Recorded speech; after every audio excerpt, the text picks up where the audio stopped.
You simply cannot do this work alone. You cannot heal alone, not because you are weak, but because you cannot be the wounded child, the defending adult, and the guide all at the same time.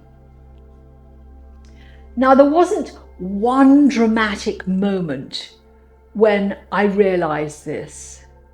It was quieter. It was a slower understanding that came through me.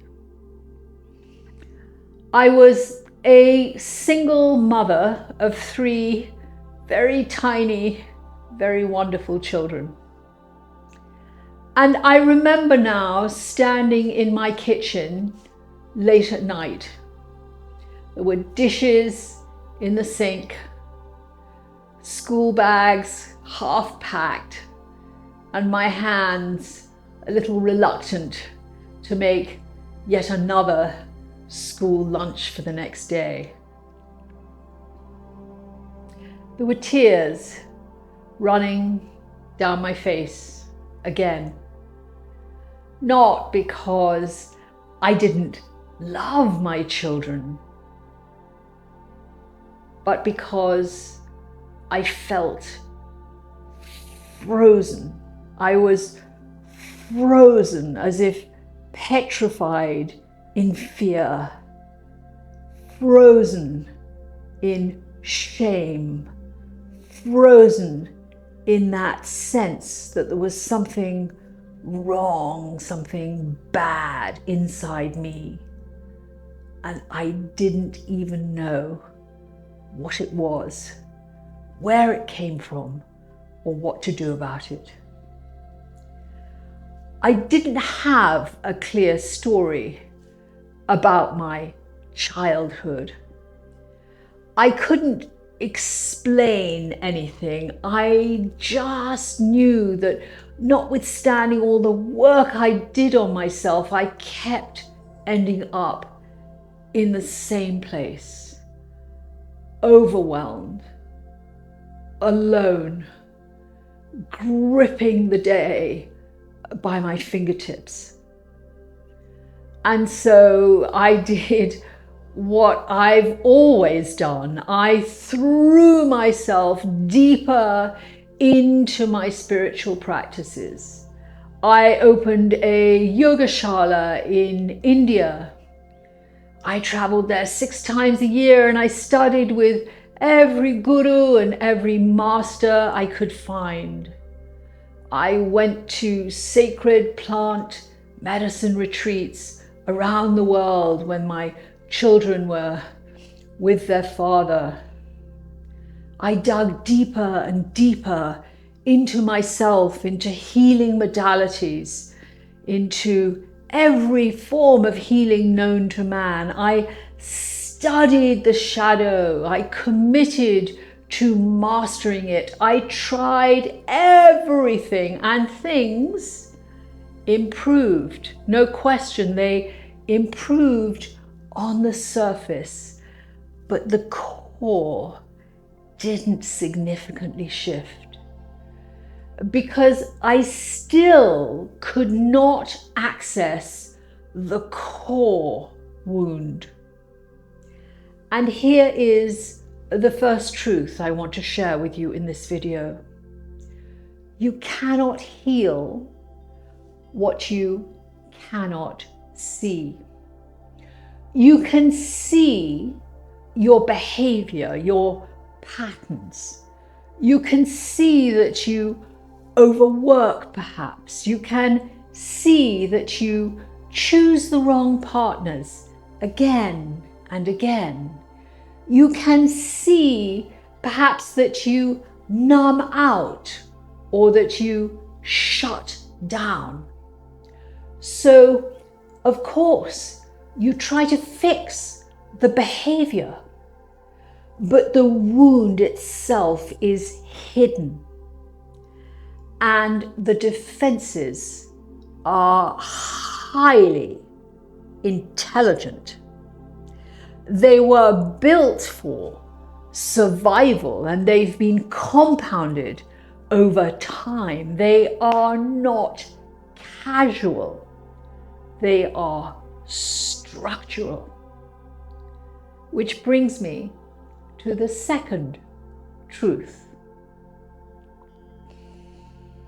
Inside every person doing this work, there are at least 3 forces operating at the same time.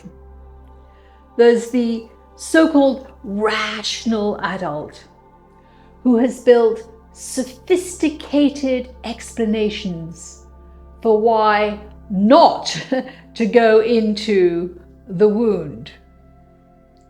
There's also the petrified inner child who will do anything rather than revisit that seemingly life-threatening feeling. And thirdly, we need the guide.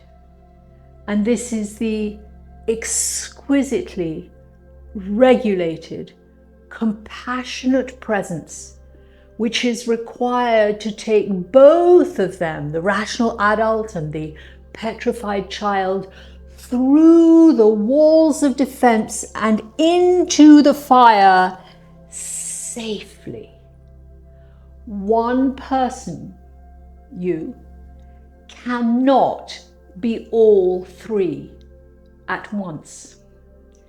It is not structurally possible.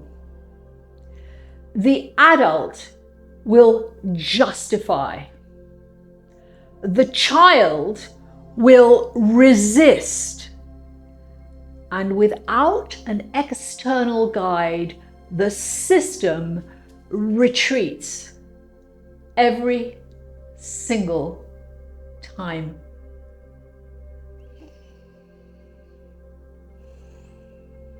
I began to understand this when I started doing guided shamanic soul retrieval journeys. I was taken on journeys with one of my shaman teachers.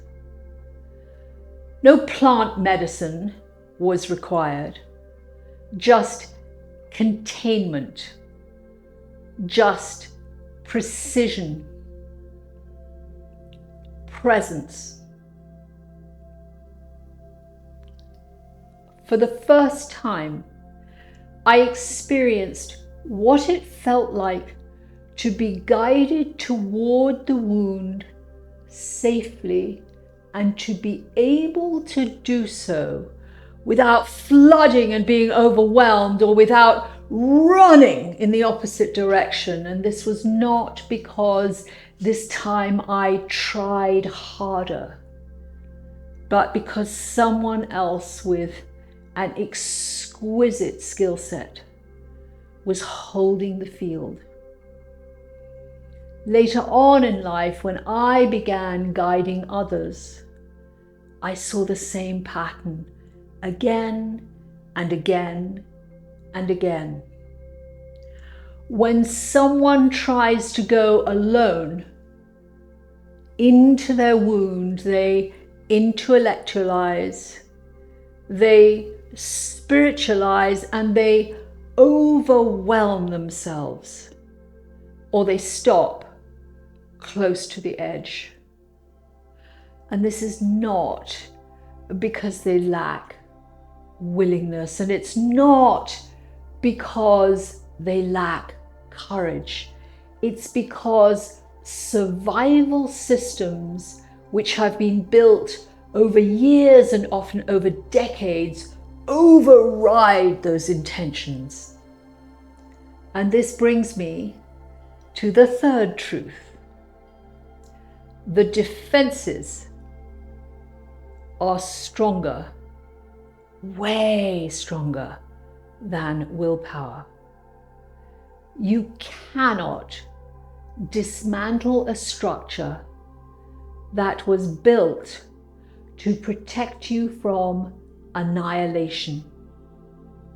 Without someone outside of you, outside of that structure, holding the work steady, holding the sacred space, guiding you. This is not weakness. It is design. You cannot be the terrified child and also the defending adult and also at the same time the steady guide. You cannot hold these three roles simultaneously. Healing requires containment. It requires guidance. It requires witness. It requires structure. When the wound is finally approached safely, not flooded, not dramatized, not abandoned, the protective strategies soften. The walls dissolve, and what returns is integration. After that, something truly profound shifts. You no longer feel alone. You no longer feel alone inside. You inhabit your body.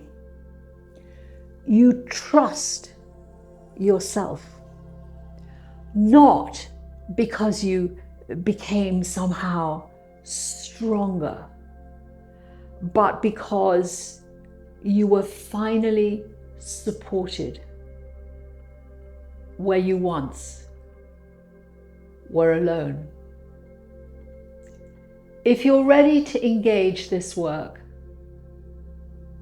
deeply within sacred containment, the Wild Truth Path course is linked below. And I've also linked a free guided initiation for you to embark on your path of healing. Let this settle. Healing wounds changes